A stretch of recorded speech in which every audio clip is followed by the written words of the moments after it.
Les voici qui s'installent. Martine Orange du pôle économie de Mediapart et Jade Lingard du pôle écologie qui saluent nos invités pour des questions sur le programme de Jean-Luc Mélenchon. Alors votre programme économique et social, il marque une claire rupture avec les politiques néolibérales menées depuis 4 décennies. 2 grandes mesures qui sont censées relancer la demande.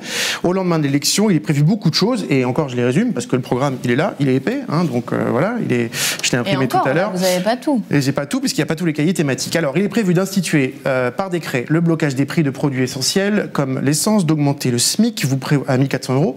Vous prévoyez une grande refonte de la fiscalité avec 14 tranches de l'impôt sur le revenu, donc un impôt très progressif, la réinstauration de l'ISF, l'alourdissement de la fiscalité sur les successions, mais il y a aussi la garantie d'emploi, une sorte, je résume vraiment, une sorte de revenu universel à 1 063 € par mois, finalement, une sorte de garantie d'autonomie. Ouais. Garantie d'autonomie, je ne voulais pas appeler revenu universel, mais garantie d'autonomie, le retour de la retraite à 60 ans, la création de postes dans les hôpitaux et à l'école avec d'autres dispositions pour la santé et l'éducation. Et Martine Orange, sur ce programme, tout ça étant posé, a une question pour vous. Oui, alors votre programme marque clairement une rupture par rapport aux politiques qu'on a connues depuis plusieurs décennies. Mais on aurait presque envie de vous dire, est-ce que c'est pas le programme d'un autre temps, d'un monde d'avant? Parce que depuis 2 ans, on assiste quand même, avec d'abord le Covid et maintenant la guerre en Ukraine, à un chamboulement de l'économie mondiale. Et avec des problématiques qui sont nouvelles ou très anciennes qu'on a oubliées. Je pense notamment à celle de l'inflation. Et or, tout le monde sait tout le monde redoute un choc énergétique dans les mois à venir, voire un choc alimentaire, notamment pour les pays du Sud. Et le spectre des pénuries, des rationnements, on plane un peu dans un certain nombre de discussions d'économistes. Et aucun des programmes de la campagne n'évoque ces sujets.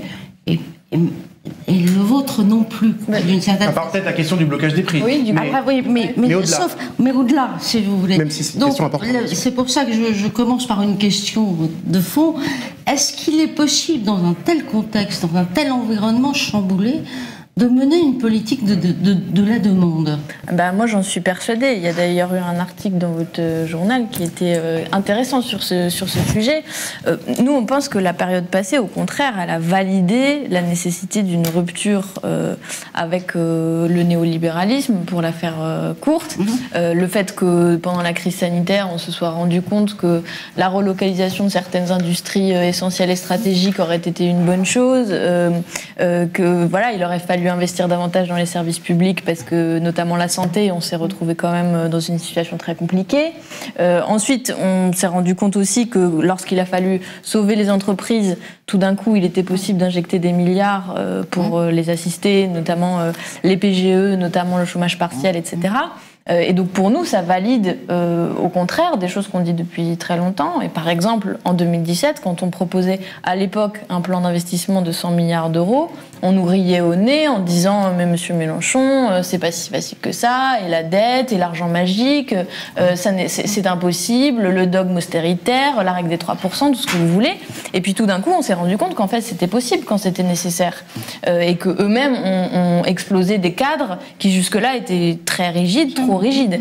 Et donc, à mon sens, au contraire, ça a validé certaines des intuitions économiques qu'on avait. En tout cas, ça montre que c'est une impasse dans laquelle on se trouve, dans laquelle nous mènerait 5 ans de macronisme de plus. Et le fait qu'aujourd'hui, par exemple, on veut faire un plan d'investissement de 200 milliards pour l'urgence écologique est une nécessité absolue par rapport au moment historique dans lequel on se trouve, et en plus est une possibilité réelle économique. Mais justement, Martine est en train de changer un petit micro, donc du coup je vais prendre sa question. Voilà. Mais justement, là où c'est intéressant, c'est que vous annoncez, je crois, 250 milliards de dépenses supplémentaires par an pour financer votre programme, en disant justement, c'est possible, on l'a fait avec le quoi qu'il en coûte, on fait 240 à peu près, je crois, au moment du Covid, donc c'est possible, on peut le faire. Et puis ça se situe entre les niveaux donc c'est les dépenses supplémentaires uniquement, pour que les gens comprennent bien. Ça se situe entre le niveau de dépenses supplémentaires qu'avait instauré Sarkozy quand il est arrivé et le niveau, on arrive à 27% côté Biden aux États-Unis. Donc on voit que certes c'est des dépenses supplémentaires, mais c'est pas non plus complètement fou ou irrationnel. Mais en quoi du coup ça peut créer une nouvelle dynamique, puisqu'on a vu qu'au moment du quoi qu'il en coûte, ça a un peu réparé les rustines finalement. En tout, il y avait une économie qui oui, mais la logique et ça, du coup on est resté au même niveau grâce à cette injection. La logique elle est fondamentalement différente, c'est qu'ils ont injecté de l'argent notamment pour que les entreprises mettent pas la clé sous la porte, même si en réalité les TPE, PME peuvent raconter aujourd'hui une histoire légèrement différente que les grands groupes et les multinationales notamment. Mais j'ai oublié votre question initiale, qui était... En quoi ça va... En quoi c'est massif, même si vous... Oui, et la logique, elle est fondamentalement différente. On a présenté pendant notre émission de chiffrage, c'est gouverner par les besoins, c'est-à-dire partir... Il y a la question de la politique de la demande ou de la politique de l'offre, en l'occurrence la politique de la demande, mais partir de ce qu'on constate aujourd'hui, c'est-à-dire de quoi on a besoin concrètement. Le plan d'investissement pour la bifurcation écologique, c'est parce qu'on ne peut pas attendre et que tout de suite, il faut le grand plan pour arriver au 100% renouvelable, et ça va demander une injection massive de fonds et rapide. Tout de suite, il faut réinvestir dans l'hôpital public, et donc voilà, on sait qu'on a un besoin de dépenses importantes, rapidement, sur le quinquennat. Martine. Sachant que, je précise peut-être à ce stade tout de suite, on a chiffré à 250 milliards de dépenses supplémentaires et 257 ou 67, 267 je crois, milliards de recettes supplémentaires. Donc on a fait aussi la démonstration, même si il a été un peu critiqué le fait qu'on utilise les instruments finalement des dominants, la question de la croissance ou la question du PIB pour évaluer notre propre programme alors qu'on est en rupture avec cette logique-là. Il n'empêche qu'on a fait la démonstration d'un équilibre et de la possibilité, du sérieux, de la crédibilité, du fait que ce sera possible de l'appliquer. Martine. Alors, j'en arrive toujours. Votre politique de la demande, elle ne peut que faire penser à un moment à 1981. Et 1981, ça reste aussi une défaite politique pour la gauche, parce que en termes économiques, puisque 2 ans après, la gauche a abandonné ce programme et est arrivée à reprendre des logiques beaucoup plus de politique de l'offre, beaucoup plus austéritaire, etc., etc. Ils se sont heurtés à un mur économique et des réalités, etc. Vous avez un certain nombre de présupposés sur les financements, sur les choses. Il peut toujours arriver des chocs extérieurs, il peut toujours arriver des choses comme ça. On le voit aujourd'hui. À partir de ce moment-là, qu'est-ce qui se passe si vous heurtez au même mur qu'en 1983, que faites-vous ? Il y a plusieurs outils qui vont être complémentaires. Déjà, il y a plusieurs types de blocages différents. Votre question est potentiellement vaste, mais on peut penser au blocage européen, on peut penser au blocage financier, on peut penser à des blocages au sein même du pays. Donc il y a différents leviers ensuite pour lever ces blocages.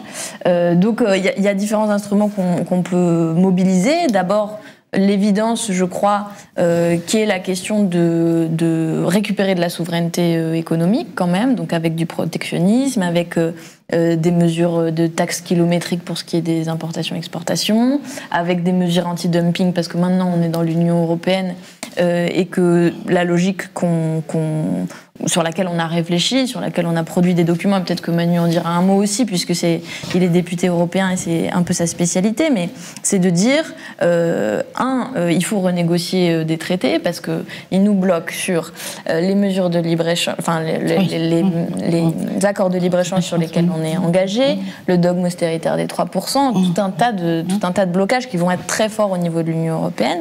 Donc on renégocie ces textes avec les alliés qu'on pourra avoir, et on sait qu'on pourra en avoir, et sinon on appliquera notre programme quoi qu'il en coûte. Donc avec différentes... oui, c'est pas de circonstances, mais non, il n'empêche qu'on sait que pour obtenir, les pays frugaux, pour obtenir des rabais, ils ont trouvé des possibilités. La Suède, pour ne pas être dans l'euro, elle a pu avoir une possibilité. Les règles des 3%, on y a désobéi 171 fois déjà dans les 10 dernières années. Donc c'est une fausse idée de dire qu'il y aurait des superpuissances parce qu'aujourd'hui on est la France et que notre voix dans l'Union européenne ou à l'international elle pèse, qu'on serait empêché de tout. Ça n'est pas vrai. Alors justement, peut-être Manu, tu veux peut-être... Non, allez-y. Ça m'amène à une autre question, c'est que vous l'assumez totalement, votre politique est à rebours des règles européennes budgétaires telles qu'elles sont établies, et d'un côté vous prenez la désobéissance, si je puis dire, à l'égard de l'Europe, mais de l'autre, vous signalez dans votre programme que vous attendez quand même que la BCE, la Banque Centrale Européenne, continue à sa politique monétaire accommodante, continue à acheter de la dette publique française. Et comment vous conciliez ce qui paraît être une certaine contradiction dans les termes, puisque dire on ne veut rien de l'Europe, mais attendre tout de la Banque Centrale Européenne, qui est quand même l'institution européenne par essence, comment vous faites? Enfin, comment vous voyez, Martine, quel est votre programme? Je comprends la question, merci d'avoir regardé ça. Mais bon, d'abord, permettez-moi, puisqu'on le prend sous l'angle de la contradiction, s'il y a une contradiction aujourd'hui, c'est une contradiction entre la politique de la Banque Centrale Européenne et les traités européens. La contradiction, elle est plutôt que, alors que, en gros, la Banque Centrale Européenne n'était pas censée, on va dire, prêter de l'argent directement aux États. Elle achète d'une manière détournée, elle achète des titres de dette et elle en a accumulé beaucoup dans ses coffres. Donc s'il y a une contradiction, elle est plutôt ici. Nous, la politique actuelle de la Banque Centrale Européenne, on est plutôt d'accord avec cette politique-là que celle qui était menée il y a 15 ou 20 ans. Donc s'il y a une contradiction, à mon avis, elle est plutôt là. Maintenant, je veux juste dire, bon... par rapport à l'Union européenne, pour que les choses soient très claires, parce que je sais que c'est un sujet qui doit intéresser les gens qui nous écoutent, parce que c'est un sujet qui est souvent un sujet de débat. Bon, qu'est-ce qu'on dit? On dit les choses de manière très simple, ça a été résumé par la formule de Clémence tout à l'heure. Si les Françaises et les Français ils votent pour un programme, il faut que ce programme s'applique. Ça me paraît une évidence de dire ça. Sauf que la vérité, c'est que dans notre programme, il y a un certain nombre de propositions, de sujets qui sont en contradiction avec les règles européennes actuelles. Au moins on a la franchise de le dire, ce que ne font pas les autres. Parce que les autres candidats, y compris à gauche aujourd'hui, ils défendent des mesures qui, pour un grand nombre d'entre elles, sont en contradiction avec les politiques européennes, sauf qu'ils ne le disent pas et ils disent pas comment ils vont essayer de lever les blocages. Donc qu'est-ce qu'on a dit? On dit les choses avec franchise. Il y a un certain nombre de politiques qui sont en rupture avec ce qui se fait au niveau européen. Donc si on veut être conséquent, si on ne veut pas mentir aux gens, on doit dire comment on va lever les différents blocages qui existent. Et pour lever les différents blocages qui existent, il y a plein de moyens différents. Mais par exemple, ça c'est intéressant, comment ça se passera? C'est-à-dire vous lancez un certain nombre de mesures très vite, avec des mesures de financement dont on a parlé. Tout de suite, on a, attention, les dirigeants européens qui disent c'est pas possible, toute l'opposition en France qui vous dit ça n'est pas possible. D'abord, on le fait et on discute. Exemple, on veut faire un plan d'investissement pour faire face à l'urgence climatique. Tout le monde est d'accord pour dire qu'il faut le faire. Bon, donc on le fait. Il y a une discussion sur oui, mais vous n'avez pas le droit de le faire, la règle des 3%. Mais d'abord, on débat, on discute, on dit oui, mais regardez, on le fait parce que c'est nécessaire de le faire. Donc on va changer les règles. Est-ce que vous êtes d'accord pour changer les règles ou pas? Si on arrive à convaincre qu'il faut changer les règles, eh ben c'est très bien, on a changé les règles. Mais on peut pas seulement dire ça, parce que si on dit ça, qu'est-ce qu'on fait s'il n'y a pas d'accord pour changer les règles? Et ben s'il n'y a pas d'accord pour changer les règles, nous on dit on va le faire quand même. Et qu'est-ce qu'on va nous dire? C'est le cirque de chaque début de quinquennat. On va voir le chancelier, la chancelière. On n'a pas réussi à changer. Nous on n'a pas envie de donner l'impression qu'on peut faire ça. Donc qu'est-ce qu'on fait? On le fait quand même. Et on le fait quand même. Ça a été dit par Clémence à l'instant. Violer la règle des 3%. Ça a été fait 171 fois. Vous savez combien de fois ça a donné lieu à des sanctions financières? Combien de fois? 0. 171 violations de la règle des 3%, 0 sanction financière. Sur un certain nombre d'autres sujets, pour prendre des exemples concrets pour que les gens comprennent, si vous voulez dire on veut faire la cantine bio, locale, gratuite, ce qu'il y a dans notre programme, vous savez très bien que vous vous heurtez à une difficulté qui est la concurrence libre et non faussée, le fait que dans les appels d'offres, on y arrive parce qu'on cherche des arguties, mais en vérité, normalement, on n'a pas le droit de mettre des clauses de préférence locale dans les appels d'offres. Donc, on dit, on va rompre avec ça, donc on n'appliquera pas la règle. Donc, il y a des pour être très clair, il y a des politiques qu'on n'appliquera pas, il y a des règles qu'on n'appliquera pas, il y a des directives qu'on n'appliquera pas. Nous, on n'est pas d'accord avec la directive sur le travail détaché. C'est pas contre les travailleurs détachés, c'est qu'il n'est pas normal qu'on puisse venir travailler en France en appliquant un statut social qui est le statut social de son pays d'origine, parce que ça crée une concurrence déloyale pour les travailleurs ici sur le territoire, et ça amène une pression à la baisse sur les modèles sociaux avec lesquels on peut pas être d'accord. Donc on n'appliquera pas cette directive. Voilà. Les accords de libre-échange, c'est un autre sujet. Les accords de libre-échange, il faut l'unanimité au Conseil pour appliquer les accords de libre-échange. Ça veut dire que chaque pays a un droit de veto.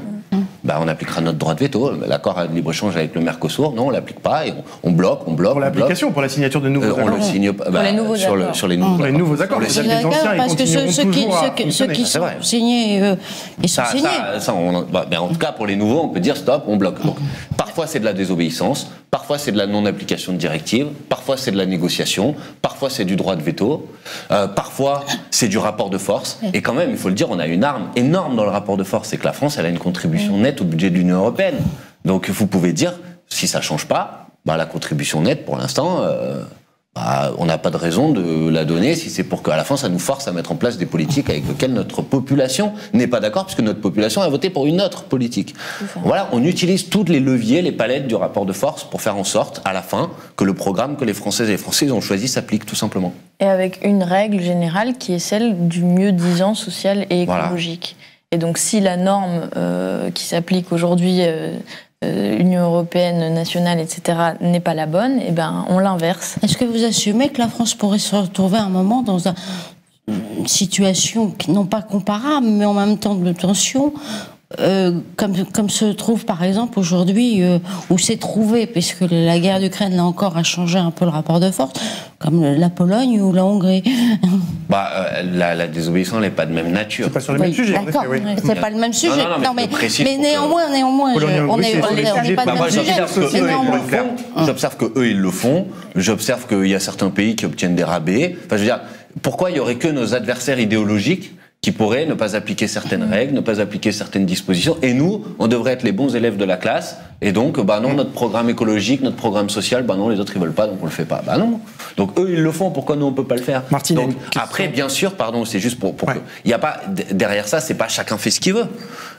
Tout ce qui permet de faire progresser les droits de tout le monde, on est d'accord avec. Mais ça ne peut pas se traduire par une régression pour notre population, c'est juste ça qu'on dit. Et aujourd'hui, malheureusement, la politique européenne, elle génère parfois des opportunités, il y a des aspects positifs.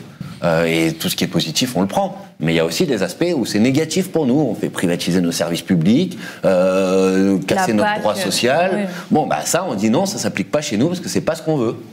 Martine, une question sur les nationalisations. Absolument, parce que vous évoquez aussi la possibilité de nationaliser. Et là encore, ça nous ramène à 1981. Et l'expérience passée nous a appris que le capitalisme d'État n'était pas forcément ni plus vertueux, ni plus transformateur que le capitalisme privé. Donc à partir de ce moment-là, ça pose un peu toute la question de la propriété, de la gouvernance et de comment vous l'organisez. Est-ce que pour vous, la propriété publique et la propriété sociale, c'est la même chose ? Comment vous intégrez la question des communs, qui est maintenant une question qui est de plus en plus discutée par les citoyens, par les économistes, par la question des besoins, et comment vous intégrez les citoyens dans ce processus ? Alors, si vous les intégrez. Et aussi, qu'est-ce qu'on nationalise précisément. Pour commencer par la fin de votre question, qui me paraît être le raisonnement le plus logique, sur les communs. Vous avez raison de dire que c'est en effet une question qui se discute de plus en plus. Je pense que Jean-Luc Mélenchon a quand même, pendant cette campagne présidentielle, été l'un des rares à porter un discours fort sur plusieurs, ce que nous on appelle les biens communs, donc l'eau, l'air, les forêts, on peut décliner à l'envi.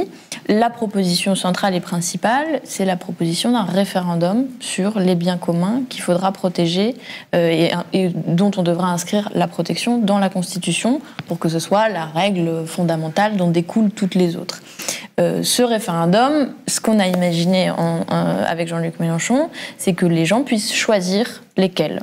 Et de là, c'est pour ça que ça décline ensuite sur vos autres questions, il faudra prendre les mesures nécessaires ensuite de protection.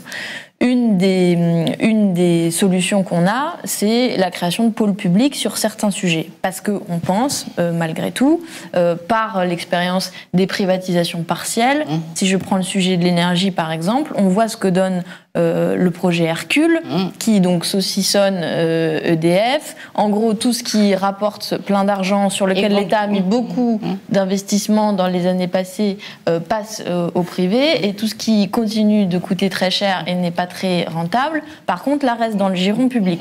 Pour faire un peu caricatural, mais vous m'accorderez la caricature. On pense que sur l'énergie, par exemple, un pôle public dont on a la maîtrise, ne serait-ce que pour avoir la péréquation tarifaire et faire en sorte que les gens qui sont très éloignés d'un lieu de production énergétique ou qui sont très proches puissent payer la même chose et pas plus selon le lieu de l'habitation, ça nous semble nécessaire. Et ensuite, pour terminer peut-être rapidement, sur la question de la propriété collective. On a aussi tout un discours sur l'économie sociale et solidaire de manière générale, sur d'autres façons de faire entreprise et de gérer collectivement les entreprises, sur les SCOP, les SKIC, etc. Ces nouveaux modèles qui nous paraissent très intéressants et dont par ailleurs le nombre augmente sur le territoire français. C'est la plus forte croissance des modèles d'entreprise en proportion et qu'on encouragera évidemment parce qu'on pense que c'est plus vertueux que d'autres modèles totalement privés. Alors, Martine, une petite question pour finir. Voilà, après on passe à Jade. En rebond...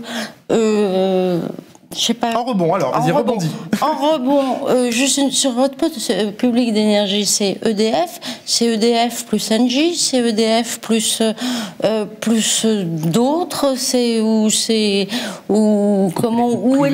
comment vous défiez, c'est EDF plus Engie plus Total, je sais pas, quel est le périmètre un petit peu que vous imagineriez donner à ce pôle public d'énergie? Annoncez-leur la couleur si c'est dans un mois. En tout cas, après je sais pas, il faut préciser les choses, mais il me semble que dans un pôle public de l'énergie, il doit y avoir forcément la dimension électricité et la dimension gaz. Ça me paraît. Et les éoliennes Pardon? Et les éoliennes privées Mais attendez, on ne dit pas dire qu'il y a un pôle public de l'énergie ne veut pas dire que tout moyen de fabriquer d'énergie est nécessairement public. De la même manière que dans le programme, on défend l'idée d'un pôle public bancaire, on ne dit pas pour autant qu'on va nationaliser l'ensemble des banques. Donc on parle de pôle public. Pour répondre à votre question de manière, la toute première partie de notre question, juste pour que ça soit clair, le modèle économique qui est sous-jacent au programme L'Avenir en commun, c'est un modèle qui s'appuie sur 3 piliers, c'est assez classique. Il y a un secteur de l'économie privée qui continue à exister. Jusqu'à preuve du contraire, le programme de Jean-Luc Mélenchon, c'est pas la nationalisation de l'ensemble des moyens de production. Voilà. Bon.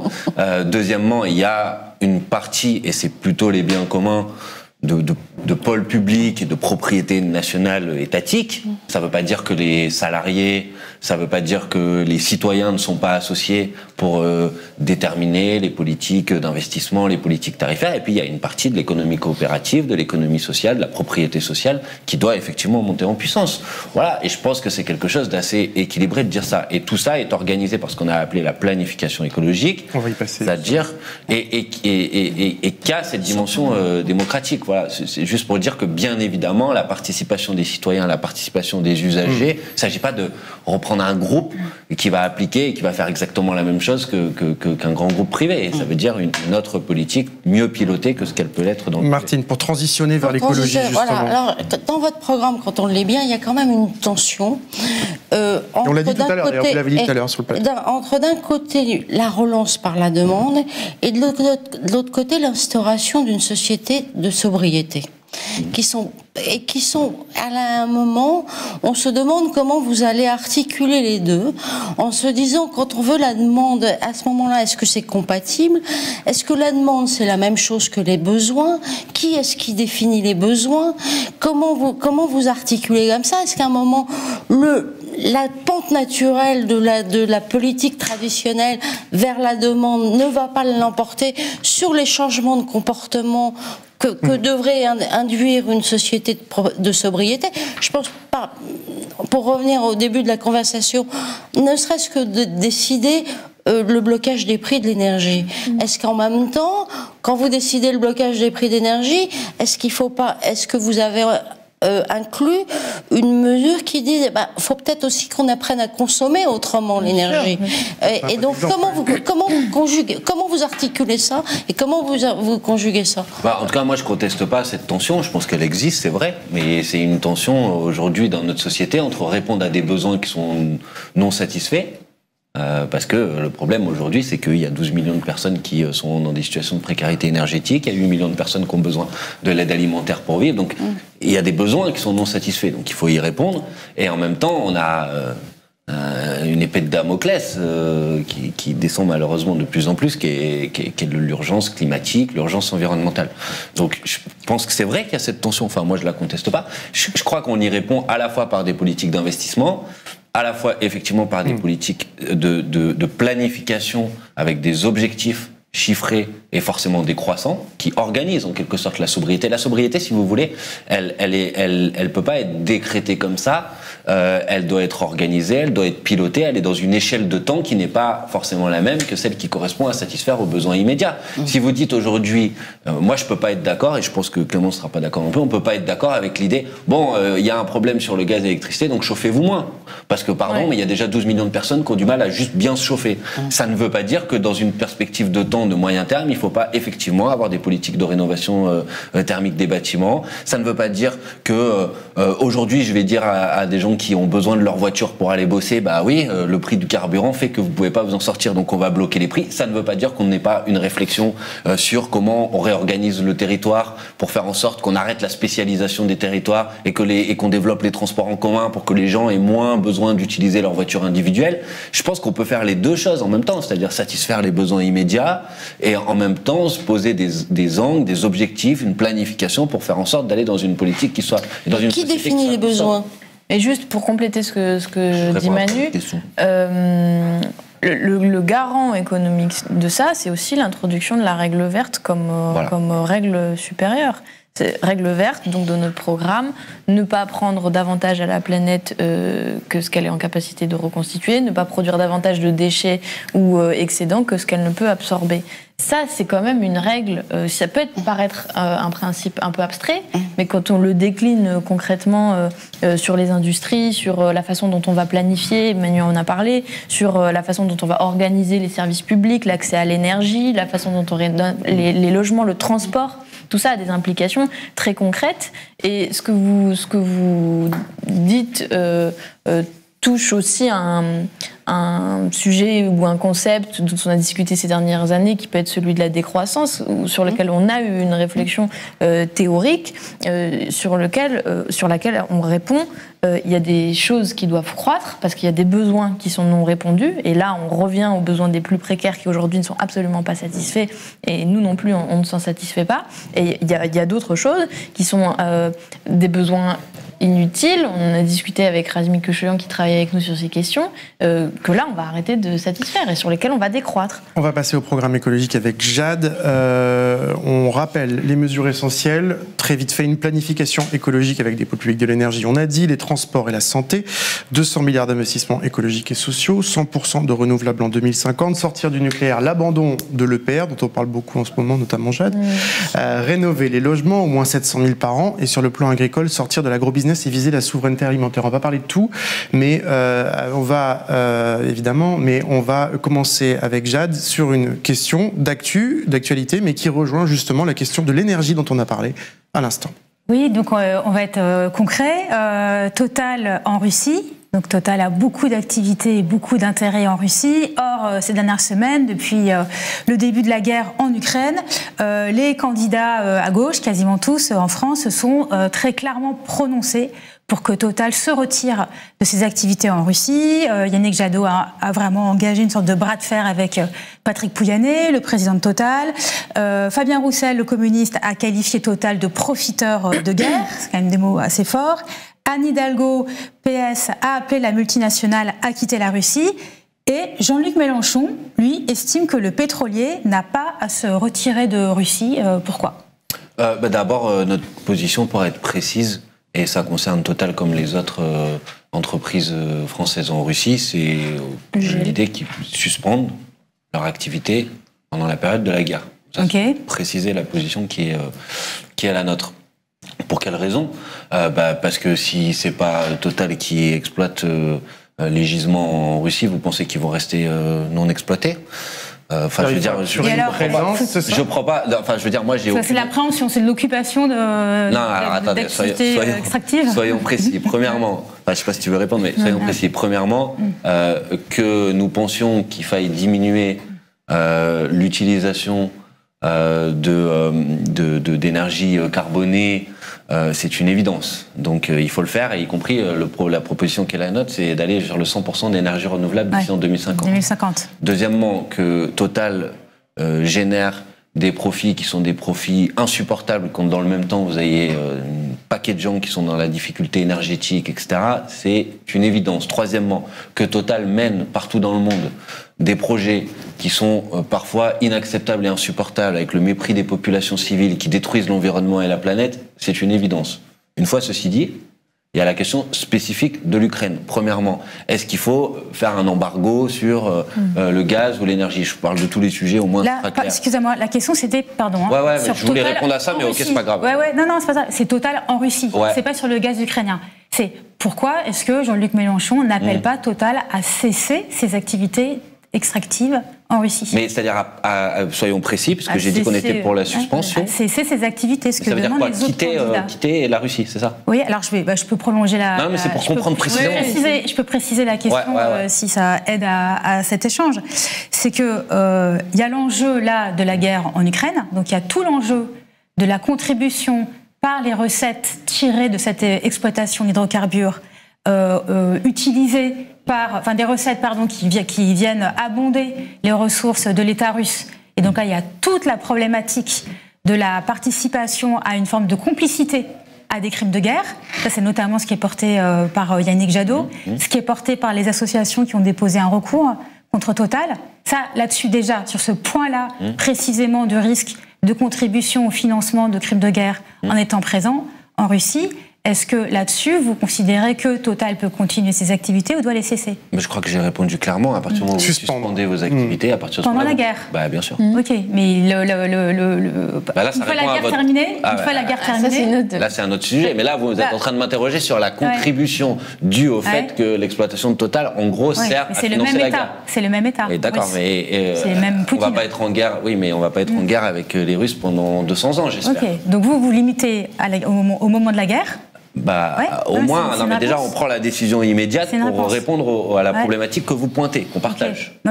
Voilà. Après, ce qui se passe après la guerre, je ne sais pas, on verra en fonction de la paix. Pour préciser la question, et je vous passe tout de suite la parole, c'est que ce n'est pas qu'une question conjoncturelle liée à la guerre en Ukraine, c'est qu'aujourd'hui, quand on regarde les activités de Total en Russie, Total développe l'exploitation de l'Arctique russe, donc la zone arctique, qui est une zone essentielle au bien-être n'est pas le terme, mais à la protection du climat, de la biodiversité, de la cryosphère. Enfin, c'est une zone fragile, indispensable à l'humanité. Or, dans cette zone, donc menacée par ces énormes forages d'hydrocarbures, Total développe l'exploitation de ce qu'on appelle le gaz naturel liquéfié, donc le GNL. Et donc, pour les personnes qui nous écoutent et qui ne sont pas des spécialistes en énergie, qui sont la plupart des personnes, c'est une énergie qui utilise donc du gaz liquide dont le processus d'extraction est extrêmement énergivore, donc extrêmement émetteur de CO2, donc contributeur au changement climatique. Et par ailleurs, c'est un hydrocarbure. Et donc, du coup, lui aussi, dans l'acte de combustion, émet du CO2. Tout ça pour dire qu'il y a des estimations assez sérieuses qui considèrent que ce gaz liquéfié émet encore plus de CO2 que le charbon, qui est quand même unanimement considéré comme étant l'énergie qu'il ne faut plus du tout utiliser aujourd'hui face au changement climatique. Donc ma question n'est pas que conjoncturelle, elle concerne aussi ces activités-là de Total. Pourquoi est-ce que vous n'appelez pas à ce que Total cesse ses activités en Russie? Bon, premier point, pour récapituler, je pense que Manuel a répondu relativement clairement. Il y a le contexte aujourd'hui, au temps T, de la période du conflit ukrainien. Ok, ça, vous avez été clair. Voilà. Ensuite, ce qu'on espère, c'est le 24 avril avoir pu accéder au pouvoir tout de même. Mais donc on fait de quoi de Total et du coup, ensuite, on applique notre programme. Donc nous, 100% renouvelable d'ici à 2045. Ça veut dire de fait que les pratiques les plus polluantes, on les condamnera. Et c'est une évidence. Il faudra mener des bras de fer avec les entreprises qui les mènent. Je reviens un tout petit peu en arrière quand même, parce que vous opposez plusieurs prises de position qui ont été faites. Que disent ceux qui condamnent absolument Total en Russie sur l'utilisation de gaz de schiste provenant des États-Unis? Je veux dire, il y a des questions. Quand on pose ce type de questions énergétiques, dans des périodes de conflits majeurs. Ça pose des questions géopolitiques. Je pense que le sous-entendu était aussi le fait que pousser la Russie à avoir de plus en plus d'échanges commerciaux et énergétiques avec la Chine peut être un sujet qu'on questionne collectivement sur la façon dont on renforce des blocs géopolitiques qui existent. Et puis ensuite, la façon dont on choisit nos alternatives énergétiques, parce qu'on est dans cette situation où Macron n'a rien fait pendant 5 ans et où la seule chose qu'il nous propose, c'est 6 à 8 EPR de plus dans le pays, des mini-réacteurs partout, et on n'aura rien fait.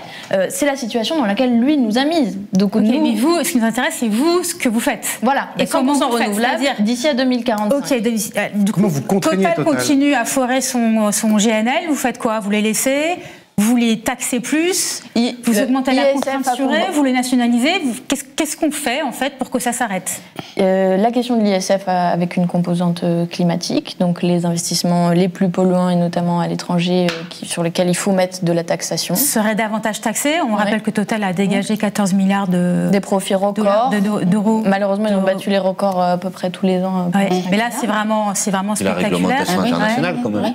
La réglementation internationale, nous, là, elle permet tout à fait ce qui se passe aujourd'hui. Oui, mais par exemple, ça peut être qualifié de crime d'écocide, ce dont vous parlez sur l'article russe. Sur le permafrost. Là, si vous voulez, on a un débat qui je dis pas que c'est facile. Non, mais il n'y a aucun problème. Je trouve que c'est un sujet intéressant. Mais là, je voudrais que nous, on présente une vision qui est peut-être un peu éloignée de ce que des fois on peut entendre. C'est nous, on pense que sur cette question-là, de l'urgence climatique, il y a bien sûr ce que vous faites à l'échelle nationale, et après, il y a qu'est-ce qu'on fait à l'échelle internationale. Et c'est dans le programme présent de manière très forte, nous on considère qu'à l'échelle internationale, soit on est dans le cadre qui est aujourd'hui le cadre des grands sommets sur le climat, etc. En gros, qui est le cadre des engagements volontaires. Chaque pays dit je vais faire ci, je vais faire ça, qui ne sont pas contraignants. Et il n'y a pas de droit international dessus. Vous le faites pas, vous n'êtes pas sanctionné, vous n'avez pas rempli vos objectifs, c'est pas grave. Condamné, voilà. On s'en fout. On s'en fiche. Soit on pousse pour créer de la réglementation du droit international contraignant avec un tribunal international sur les crimes d'écocide. Cour pénale internationale de la Haye, par exemple, avec ce genre de dispositif. Voilà, un dispositif international qui sanctionne les crimes d'écocide, qui permet, parce que sinon on est limité dans notre impact. On peut parler que de ce qui se passe en France, ou alors après il faudrait dire à Total, la partie de l'énergie que vous utilisez là-bas vient pas chez nous. Société française, c'est pour ça que je me pose la question. Bien sûr. Il faut qu'elle soit sanctionnée si elle le fait. Voilà, mais juste pour que les choses soient claires et vraiment ça, j'ai compris qu'on est pressé. Renouvelable. Mais juste, il y a ce qu'il faut faire pendant la guerre, et on peut pas régler à travers la guerre tous les problèmes qu'on a avec Total. On a plein de problèmes, mais je pense qu'il faut d'abord dire qu'est-ce qu'on fait sur la guerre pour que ça ne contribue pas à, en gros, financer l'action militaire en Ukraine. Et après, il y a qu'est-ce qu'on fait globalement avec les problèmes avec Total et les pétroliers. Et malheureusement, les problèmes ne se concentrent pas que sur la Russie, par ailleurs. Non, un projet en Afrique. On ne peut pas aborder tous les sujets à la fois. Petite question sur les énergies renouvelables et l'industrie, puisque vous avez présenté, je crois, hier de façon plus détaillée un plan sur le protectionnisme et notamment les relocalisations. Et justement, Jade a une question là-dessus en matière écologique. Alors une question, parce que donc vous l'avez dit à plusieurs reprises, 100% renouvelable en 2045-2050, vous disiez. En fait, l'un des problèmes en France, c'est qu'on a aujourd'hui quasiment plus d'appareils de production de sources d'énergie renouvelables qui ont été détruits ces 30 dernières années. On n'a pas le temps de refaire toute l'histoire, mais enfin voilà, il y a eu une destruction d'appareils industriels. Donc aujourd'hui, les panneaux photovoltaïques et les composants d'éoliennes, si on prend juste cet exemple, ils sont massivement importés en France et assemblés en différents endroits. Comment concilier l'objectif de 100% d'énergie renouvelable et la souveraineté énergétique quand on prend en compte cette dépendance donc à des composants étrangers? Et j'ajoute une petite question de temporalité. C'est si l'idée c'est de reconstruire une industrie des énergies renouvelables, un peu sur le modèle de Photowatt par exemple, qui est une des dernières entreprises qui a survécu à toute cette politique destructrice. Mais comment faire pour à la fois reconstruire une industrie des renouvelables et en même temps agir très vite puisqu'on sait que le GIEC nous dit, en gros, là, les 10 prochaines années sont décisives pour réduire les gaz à effet de serre. Allez, en 2 minutes. Ah non, sur le programme, on a le temps. Après, on a d'autres sujets sur le programme, c'est pour ça. Bon, c'est une excellente question. On vise de suivre, nous, le 6e scénario de RTE ou le scénario de Négawatt. Donc, réseau de transport d'électricité qui a fait des scénarios d'évolution du mix électrique. Pardon. Mais qui nous dit quand même, et c'est une agence gouvernementale, qui nous dit qu'on peut sortir du nucléaire. Parce que la question de la dépendance énergétique à l'international, elle se pose aussi pour le nucléaire. C'est une question qu'on aborde très peu, mais l'uranium, c'est pas dans le Marais Poitevin qu'on le trouve. Donc, ces questions se posent. Ensuite, la façon dont on va s'y prendre. Déjà, il faut qu'on consulte les gens. Parce que les sources d'énergie renouvelables, on le sait, ça va être un mix énergétique qui est plutôt complexe à mettre en œuvre selon les scénarios qu'on étudie. Mais par exemple, l'éolien offshore, Jean-Luc Mélenchon est allé visiter le seul prototype d'éolienne offshore flottant en mer, c'est-à-dire ceux qui sont les moins agressifs et qui n'imposent pas de couler des énormes dalles en béton, notamment au fond de l'océan.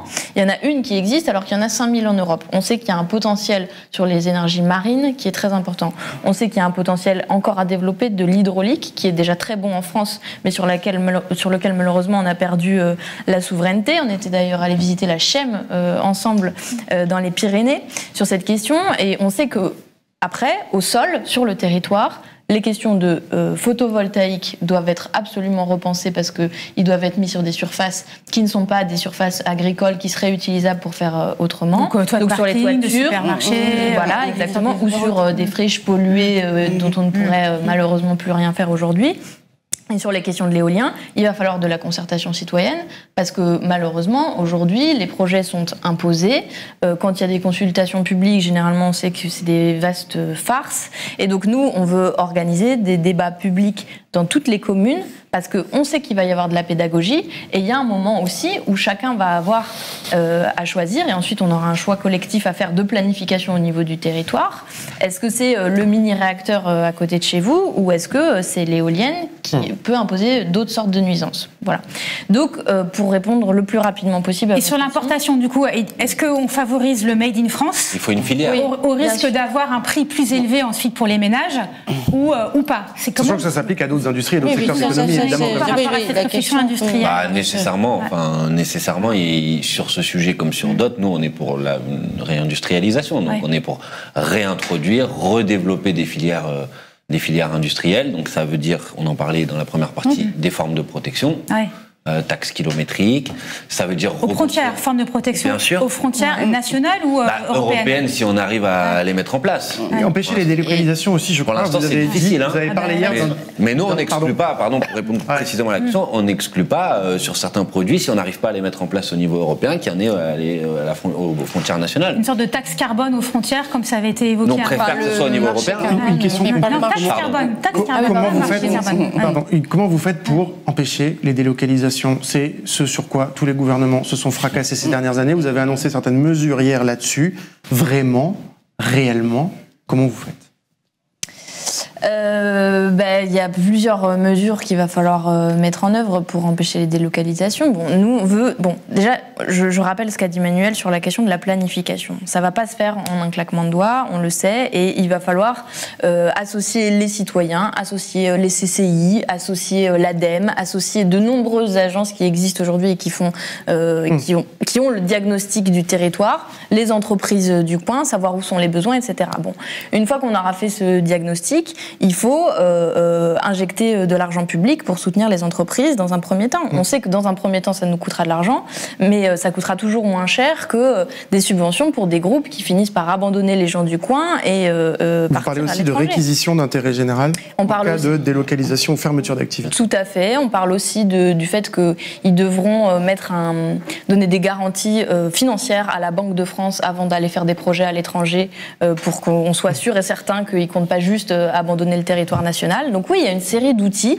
qui sont des contraintes économiques qu'on assumera de mettre en place. Que vous mettrez en place. Bien sûr, et par la force, c'est-à-dire, on a eu un exemple parfait, c'est pas très sympa pour les salariés, mais juste parfait dans le sens où il illustrait bien les choses, c'est Luxfer.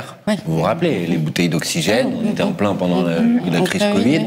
Bon, bah là, c'est typiquement un secteur sur lequel, si à la fin ça part, c'est comme les médicaments, 90% des principes actifs qui sont produits aujourd'hui en Asie, bah vous dites, vous voulez partir, partez, mais nous on prend l'appareil de production et on le prend. S'il faut, on le met dans un pôle public. Ça, le pôle public du médicament, vous voulez créer, vous l'avez compris, réindustrialiser sur la question du médicament. Depuis le moment du Covid, c'était très problématique, même sur des médicaments de base.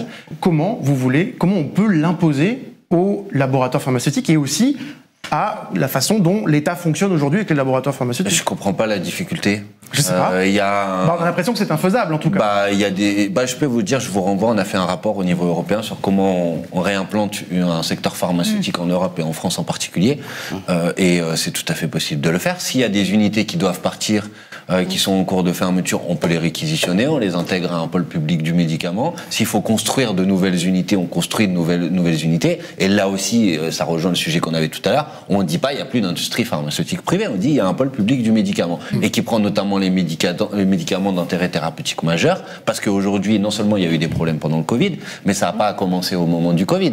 Les ruptures d'approvisionnement sur un certain nombre de médicaments d'intérêt thérapeutique majeur, ça date de avant le Covid. Médicaments génériques, parce que vous n'avez pas sur les questions des brevets, comment vous faites? Bien sûr. Alors, il y a plusieurs sujets. Il y a des génériques sur certains sujets. C'est du concret, ça. Bien sûr, mais après, casser des brevets, vous avez le droit de le faire aussi. Lever des brevets, vous avez le droit de le faire aussi. Si c'est un médicament d'intérêt thérapeutique majeur et qu'il est plus produit en France, vous avez tout à fait la possibilité de dire c'est licence d'office, on prend, parce que c'est important pour satisfaire les besoins de la population, et les besoins de la population, ils ne doivent pas être soumis, si vous voulez, aux injonctions et aux stratégies financières d'un certain nombre de grands groupes pharmaceutiques qui jouent la rareté, parce qu'elles vont s'en mettre plein les poches sur le dos de celles et ceux qui ont besoin de ces médicaments. Donc vous avez des outils juridiques, je ne dis pas que tout est facile, mais il ne faut pas faire comme si on pouvait rien faire. On peut faire des choses, on peut dire on réquisitionne une boîte quand elle part, on peut dire on favorise la reprise par les salariés quand c'est un secteur sur lequel c'est indispensable de le faire. On peut dire vous remboursez les aides parce que vous avez délocalisé alors que vous avez Bridgestone. La dernière fois, c'était insupportable. Bon. Jusqu'à présent, on n'a jamais réussi à obtenir un remboursement d'aide. D'où le fait qu'il faut qu'il y ait une caution qui soit posée. Parce que dans ce cas-là, c'est pas on demande le remboursement, c'est on prend. Voilà, pour donner des exemples de ce qu'on pense qu'on peut faire. Jade, peut-être une question qui va intéresser les agriculteurs, quels qu'ils soient, la question de la souveraineté alimentaire et sortir de l'agrobusiness qui, alors vous dites, ça détruit tout dans votre programme, l'agrobusiness, c'est dit comme ça. Jade, peut-être une petite question là-dessus. Oui, alors c'était pas celle que j'avais préparée, mais j'enchaîne. Yannick Jadot dit dans sa première mesure, s'il est élu président, interdire les abattoirs industriels. Vous faites quoi sur ce sujet? Première mesure, alors l'exercice de la première mesure. D'accord. Vous comprenez le geste symbolique. Mais sur le fond. La fin de l'élevage intensif, ça nous paraît indispensable. D'abord pour le modèle agricole. Abattoir industriel, pardon. Industriel. La question de l'élevage intensif, mais spécifiquement sur la question des abattoirs industriels. De manière générale, le modèle de l'élevage intensif, et ça concerne les abattoirs comme les unités de production, si j'utilise ce terme-là, c'est un modèle qui est insupportable et il faut tourner la page parce que c'est un modèle qui détruit, quand on dit détruit tout, pourquoi? Pour être très clair, c'est parce que ça détruit nos sols, ça détruit l'environnement, ça détruit la santé, et la santé en particulier des agricultrices et des agriculteurs, mais des gens qui vivent autour, ça détruit, ou en tout cas ça génère une souffrance animale qui est insupportable, et puis et une souffrance au travail pour les salariés des abattoirs. Donc on les ferme, ces abattoirs industriels, on les remplace par quoi? Vas-y. Déjà, il y a un objectif de consommer moins de viande, parce que sinon toutes les solutions qu'on va pouvoir vous proposer paraissent un peu farfelues. Nous, on dit 50% de consommation de protéines animales en moins dans les prochaines années. C'est un gros pas, mais on sait que c'est nécessaire parce que c'est une des sources d'émissions de gaz à effet de serre les plus importantes. Ça demande dans le même temps de pouvoir convertir notre agriculture à des cultures de protéines végétales, ce qui pour le moment est très peu développé, n'est pas du tout aidé par la PAC, etc. Et puis ensuite, Il pose un problème pour la viande, avec la guerre en Ukraine, justement, sur l'approvisionnement. Tout à fait, mais pour la viande, du coup, il y a des alternatives qui ont été travaillées par des associations, notamment l'abattage à la ferme, avec des abattoirs de plus petite taille, mobiles, qui se déplacent et qui arrivent en fait sur le lieu directement où les animaux ont été élevés, parce qu'on sait qu'au moins la question du transport qui est effectué dans des conditions atroces de durée, de chaleur, de proximité des animaux. En violation de la réglementation. Voilà, au moins ça c'est évité. Ça fait un traumatisme en moins, en gros, pour les bêtes. Voilà. Pour répondre. Et le modèle qui est sous-jacent, si vous voulez, derrière, parce que qui dit gros abattoir, énorme abattoir, c'est souffrance humaine. Moi, je vous dis, je suis allé plusieurs fois devant l'abattoir de Blancafort, des suicides dont on ne parle jamais, mais les conditions de travail dans les abattoirs, c'est terrible, c'est atroce. Ça dit concentration, ça veut dire qu'on va chercher les bêtes le plus loin possible pour tout ramener sur le même abattoir, donc ça veut dire camions, nuisances, pollution, etc. Je veux dire, c'est un modèle qui est à bout de souffle, donc on peut changer de modèle de manière raisonnable. Ça ne veut pas dire demain on va tout fermer et si on peut s'éviter les débats sur ceux qui pensent qu'on va bien manger ou mal manger, franchement je pense que ce serait utile. Vous parlez de Fabien Roussel. Je trouve qu'on a caricaturé beaucoup dans cette campagne ce débat-là et à la fois on peut tout à fait dire qu'il faut mieux manger. Ça ne veut pas dire qu'on empêche les gens de manger ce qu'ils veulent. À la fois, on peut quand même se dire que la malbouffe, les maladies, l'obésité, le diabète, c'est pas des petits sujets. Ça frappe en particulier les catégories populaires. Je voulais pas ouvrir un nouveau sujet, mais ça a été très présent dans la campagne, ça me paraît important de dire que sur ce sujet, on peut peut-être avoir une position un peu équilibrée, quoi. Que les gens puissent bien sûr manger à leur faim, qu'ils puissent bien sûr manger des choses qu'ils ont envie de manger, mais en même temps, qu'on habitue, qu'on travaille, qu'on transforme nos habitudes alimentaires, c'est indispensable. Avec le levier de l'apéro tous les soirs, quoi. Avec le levier de la commande publique notamment, des cantines scolaires par ailleurs. Voilà. On sait qu'il y a des capacités d'impulser aussi autre chose au niveau nutritionnel et des habitudes. Vous avez parlé de l'école, je voudrais avant de passer à un autre sujet rapidement qu'on en parle un peu aujourd'hui. Oui, non, parce que c'est important. Beaucoup de gens, d'enseignants, d'élèves, de professeurs, d'étudiants aussi nous regardent. L'école, c'est évidemment aussi d'ailleurs une priorité pour de nombreux candidats, tous en fait, tous, quel qu'en soit le projet politique. Voilà, mais c'est ça.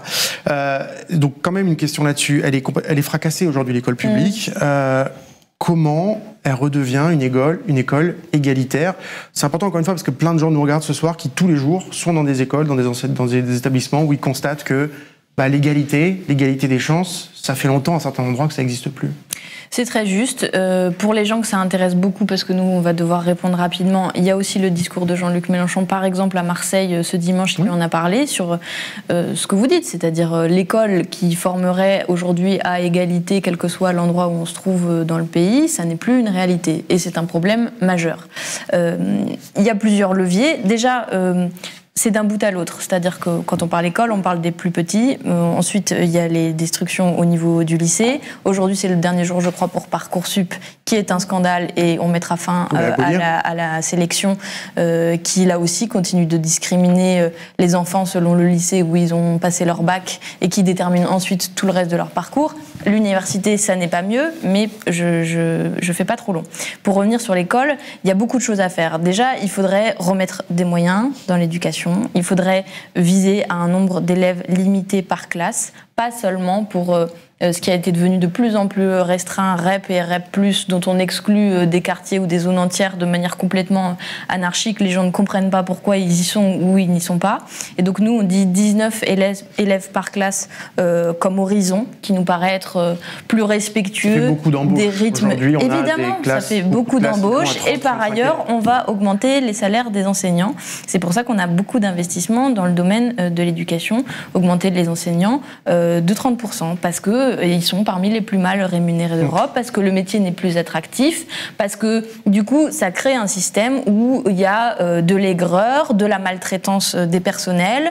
On pourrait parler, parce qu'aujourd'hui il y a eu une manifestation des AESH accompagnantes des élèves en situation de handicap. On manque de ces accompagnantes qui sont dans des temps partiels. Parcoursup, j'en ai parlé. Les psychologues, les infirmiers, je veux dire tout un écosystème. Tout est aujourd'hui en souffrance et en sous-effectif pour parler des personnels. Mais pour les enfants, parce que c'est quand même eux le centre de ce sujet, pour les enfants, il y a beaucoup de choses à faire. Mesure centrale, pour n'en citer qu'une, qui me permet en fait d'en citer plusieurs, c'est la gratuité de l'école. Réaffirmer que dans notre pays, on a les moyens que l'école soit gratuite, publique, laïque, obligatoire pour tous les enfants. Ça veut dire gratuité. Aujourd'hui, c'est un des sujets majeurs pour les parents. En théorie, l'école est gratuite. Mais la cantine, ça veut dire qu'on exclut des gosses de la cantine qu'on est venu chercher et sortir et se faire humilier devant tous leurs petits camarades. C'est absolument inacceptable. Les manuels scolaires, qui aujourd'hui sont payants, les déplacements, les visites, les voyages pour aller au théâtre. Dès lors que vous voulez faire de l'école un lieu d'égalité et d'émancipation, ça veut dire que c'est pas un truc à la carte où, pour les familles aisées, on peut prendre la formule Super Plus qui garantit un très bon avenir à nos enfants, et pour les autres, c'est le strict minimum dans des locaux qui sont insalubres, avec des enseignants qui sont dans la difficulté quotidienne pour faire cours et essayer de garantir un bon environnement aux élèves. Alors, 5 minutes avant de vous remercier et de vous dire au revoir. Des questions très Mediapart, évidemment, vous n'alliez pas y échapper. En matière de lutte contre la corruption, vous proposez l'inéligibilité à vie pour toute personne condamnée, le doublement des effectifs des services d'enquête financière, vous me dites si je me trompe. Et évidemment, on passe d'un sujet à l'autre. Condamné pour corruption. Condamné pour corruption. Non, mais y compris parce que sinon, le militant écolo qui a été condamné parce qu'il a... oui, bien sûr. Lutte contre la corruption. Je précise que c'est condamné pour corruption. Oui, bien sûr. Et aussi l'augmentation du nombre de juges d'instruction. Mais alors, vous dites pas, sauf si j'ai mal lu, que les parquets doivent être indépendants, alors que, je me rappelle, vous avez dénoncé le fait que les parquets sont soumis au pouvoir exécutif. Vous le faites souvent, d'ailleurs on le fait nous aussi à Mediapart, mais notamment lors des perquisitions qui ont visé la France insoumise. Vous avez rappelé ça aussi, et d'ailleurs nous on l'avait rappelé aussi à la même époque. Est-ce que c'est un oubli dans votre programme, l'indépendance du parquet ? Non. Non, et vous pourrez... non, c'est pas un oubli dans notre programme, on a fait les choses... extrêmement. Alors, quelle est votre doctrine en la matière ?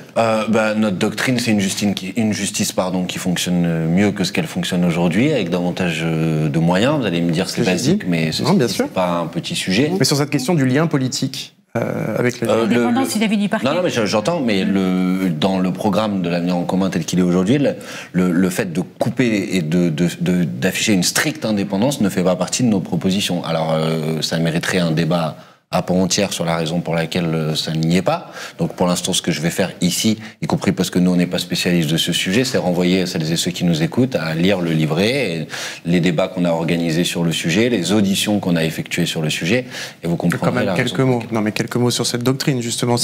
Pourquoi c'est réclamé l'indépendance du parquet par... un certain nombre, y compris d'organisations, de structures, par les syndicats de magistrats. Pas par tous, je crois. Non. Après, sincèrement, moi, je ne sais pas si tu as des éléments de réponse. Moi non plus, je suis pas une spécialiste de la question, mais ce que je peux vous dire, c'est que on est en lien beaucoup avec les avocats, les magistrats. On les a auditionnés la semaine dernière, et c'est pas un point qui a fait l'objet d'une cristallisation particulière sur notre programme. Donc, Martine, à la limite, mais vraiment par honnêteté intellectuelle aussi, je pense. On peut vraiment vous renvoyer au livret sur la justice et au travail d'Hugo Bernalicis, qui a beaucoup travaillé sur les questions. Qui dit que c'est essentiel, il a fait une commission d'enquête. Invitez, faites un débat sur la justice. On l'a déjà fait. Non, mais je pense que ça pourrait être. Je balaye un peu les questions. Martine, tu voulais réagir ? Non, mais il n'y a pas de souci, c'est que vous, on n'est pas les spécialistes. C'est quand même quelque chose qui est une anomalie française qui est régulièrement soulignée par les cours européennes de justice, par un certain nombre d'intervenants, par les ligues des droits de l'homme, par les choses comme ça. Donc voilà, vous avez raison, mais c'était juste, il n'y a pas seulement que les avocats ou les choses comme ça. Beaucoup de gens qui sont habitués. On le conteste pas. Hein. Juste encore une fois, c'est vraiment pas par. C'est pas votre sujet. Je sais pas comment. C'est pas votre spécialité. Non, mais c'est que rentrer dans le détail pourrait nous conduire à dire des bêtises, donc on n'a pas envie de les dire. D'accord. Mais je veux juste vous dire que entre déterminer, ça c'est juste pour tenir compte de ce que vous venez de dire, déterminer une indépendance stricte du parquet et interroger le manque d'indépendance aujourd'hui de la justice n'est pas exactement la même chose. C'est-à-dire que effectivement, par exemple, la France a été pointée à plusieurs reprises au niveau européen sur des difficultés liées à l'indépendance de la justice vis-à-vis du pouvoir exécutif en France. Ça ne veut pas dire qu'il préconise forcément la solution de déterminer une indépendance stricte. Voilà. Je veux juste dire qu'il y a d'autres manières d'aller vers davantage d'indépendance que celle-ci. Après, on peut partager l'idée qu'il faut faire ça aussi. Et ça, je vous invite, je ne sais pas s'il y a déjà eu un débat, sinon d'en organiser un. Et chez nous, ça sera Hugo Bernalicis qui travaille plus on l'a reçu sur ces sujets. Dernière question, enfin l'avant-dernière. Comme je l'ai dit au début de cette émission, il y a quelques jours, je ne peux pas ne pas vous poser la question, évidemment. Plusieurs proches de Jean-Luc Mélenchon ont été mis en cause par la justice dans l'affaire des comptes de campagne de 2017, notamment l'association L'Air du Peuple, au cœur de la campagne de 2017, qui a été mise en examen le 3 février dernier. On l'a révélé il y a quelques jours pour des faits présumés d'escroquerie aggravée, de tentative d'escroquerie aggravée et de faux et d'usage de faux. La justice, je l'ai dit, soupçonne des surfacturations à hauteur d'1 million d'euros, ce que vous contestez. Toute l'enquête, les enquêtes qu'on a publiées sur le sujet, c'est à lire sur Mediapart. Vous avez répondu vous-même, Manuel Bompard, à Antoine Rouget qui vous a appelé. Donc, mais là encore, même question qu'on a eue ce soir, aux gens qui s'interrogent ce soir et qui regardent ce débat, qui ont vu ces articles publiés et qui s'interrogent. Que leur dites-vous sur ceux qui s'interrogent tout simplement sur ces éventuelles pratiques ? Je leur dis que ces pratiques ne sont pas avérées, qu'il y a une enquête qui a démarré il y a 4 ans maintenant, qui n'avance pas, qui est au point mort. C'est-à-dire qu'on a là, il y a une évolution quand même. Non, mais alors, la mise en examen dont vous parlez, la première, elle date du mois de juin, sur certains motifs. Puis ensuite, il y a une autre personne qui a été mise en examen sur un autre motif. Et puis après, on change, etc. Sans que jamais il y ait des nouveaux éléments du dossier qui soient présentés devant nous pour nous dire il y a quelque chose que vous avez fait qui n'est pas bien. Attendez, je réponds à tout, parce que si vous me posez une question sur ce sujet, il faut me laisser répondre à tout. Premier sujet, première réponse. Deuxième élément de réponse. On soupçonne quoi ? On nous soupçonne d'avoir surfacturer des prestations. Je donne quand même quelques éléments pour que tout le monde les ait en tête. La campagne de Jean-Luc Mélenchon de 2017, puis c'est de ça dont on parle, c'est la campagne qui, rapportée au nombre d'électeurs, a coûté la moins chère que celle de l'ensemble des candidats qui ont fait plus de 5%. Deuxièmement, l'ensemble des prestations qui ont été facturées par des prestataires, puis c'était ça dont il s'agit à notre campagne, a été fait à peu près au prix du marché ou à des prix qui sont équivalents à ceux des autres candidats. D'ailleurs, la Commission nationale des comptes de campagne, qui est habilitée à valider les comptes de campagne, a validé nos comptes de campagne. Deuxième sujet. Troisièmement, on reproche à cette association, puisque c'est de ça dont il est question ici, d'avoir fait de l'escroquerie. C'est ce que vous avez dit, c'est les termes qui sont employés. Normalement, une escroquerie, c'est censé profiter à quelqu'un, vous êtes d'accord ? C'est-à-dire qu'il y a quelqu'un qui doit profiter de l'escroquerie.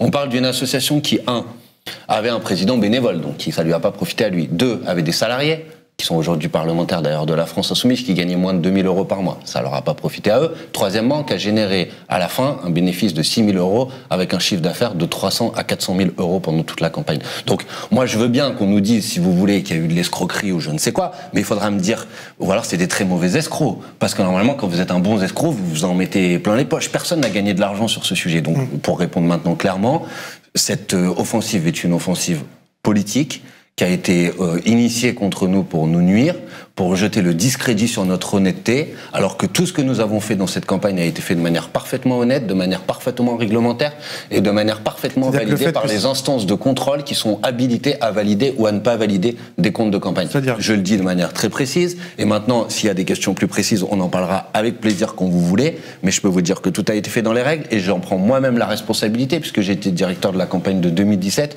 et je n'ai pas l'habitude de faire des choses qui ne sont pas compatibles avec la réglementation. Voilà. Encore une fois, tout est à lire sur Mediapart. Pas toujours les réponses en entier, c'est ce que je regrette. Ah si, tout à fait. Dans mais il faut aller lire dans Prolonger tout à la fin, et les citations, j'étais un peu déçu, je vous le dis. Je pense qu'il y avait des éléments dans les réponses qui étaient intéressants à mettre en avant dans l'article. Je crains que tout le monde n'aille pas dans Prolonger. Un des seuls médias en France à donner la possibilité. Mais comme vous renvoyez sur les enquêtes, je propose aux gens de ne pas oublier d'aller cliquer sur Prolonger. Cliquez sur l'onglet Prolonger, et ça vaut pour d'autres articles aussi. Merci c'est une invention, le Prolonger, on est très content de le faire.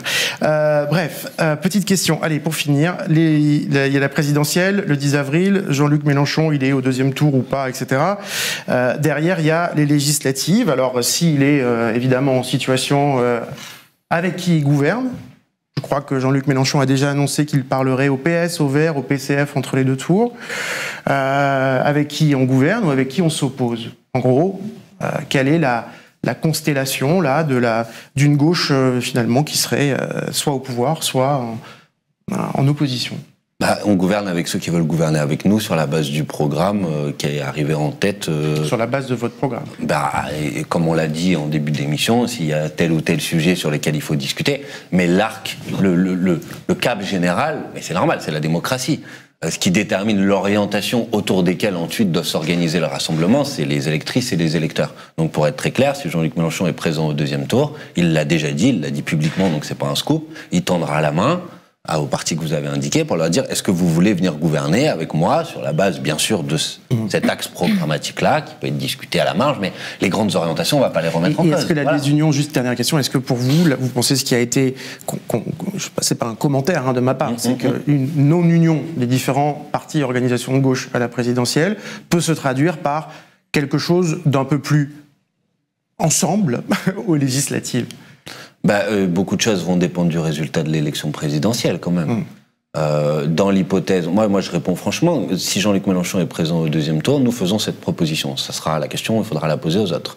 Est-ce que dans l'hypothèse où Jean-Luc Mélenchon est au deuxième tour, est-ce que vous acceptez de gouverner avec lui? Pour l'instant, j'ai entendu Fabien Roussel dire que dans l'hypothèse d'un deuxième tour, Macron-Mélenchon, bien évidemment, il voterait pour Jean-Luc Mélenchon et lui apporterait son soutien. Ni Anne Hidalgo, ni Yannick Jadot n'a répondu à cette question. Donc, non, mais c'est pas pour faire de la politique, je ne sais quoi, c'est que, avant de dire est-ce que vous êtes prêts à gouverner ensemble ou de vous allier aux législatives, il faut qu'il y ait une volonté. Donc, si cette volonté est exprimée, au deuxième tour de l'élection présidentielle, dès le lundi, on ouvrira des discussions pour former quoi? Une majorité gouvernementale et une majorité législative. Et une majorité gouvernementale, ça veut dire s'apprêter à gouverner ensemble. Et une majorité législative, ça veut dire présenter des candidats aux élections législatives ensemble pour avoir une majorité parlementaire qui soit composite. Donc, puisqu'il y a beaucoup de gens, et je peux l'entendre, il y a une aspiration qui a existé, l'idée, la division, bon. Sauf que maintenant, on a une opportunité d'y arriver. C'est pas fait, mais on peut peut-être arriver à avoir un candidat de gauche au deuxième tour. Donc même celles et ceux qui voulaient le rassemblement, je leur dis aujourd'hui, franchement, la meilleure option pour avoir le rassemblement, c'est de voter Jean-Luc Mélenchon immédiatement. Parce qu'au deuxième tour, vous aurez ce rassemblement que vous vouliez. Vous pouvez plus l'avoir au premier tour. Vous pouvez l'avoir au deuxième. Donc qualifiez Jean-Luc Mélenchon au deuxième tour et les différentes sensibilités, elles seront prises en compte et elles participeront et elles mettront en œuvre le programme dont on a besoin. Voilà ce que je peux répondre. Après, le reste, la dispersion, elle est là. Maintenant, la parole, la responsabilité, c'est plus la responsabilité des appareils ou des candidats. La responsabilité, c'est la responsabilité des électrices et des électeurs. Chacun va se déterminer en connaissance de cause et j'espère que le débat de ce soir aura permis d'en éclairer certains. Merci beaucoup Clémence Guettet, Manuel Bompard. Merci à vous. Par L'air libre, merci de nous avoir consacré 2 heures. Il est 21h. Merci Martine et Jade d'être venus ce soir.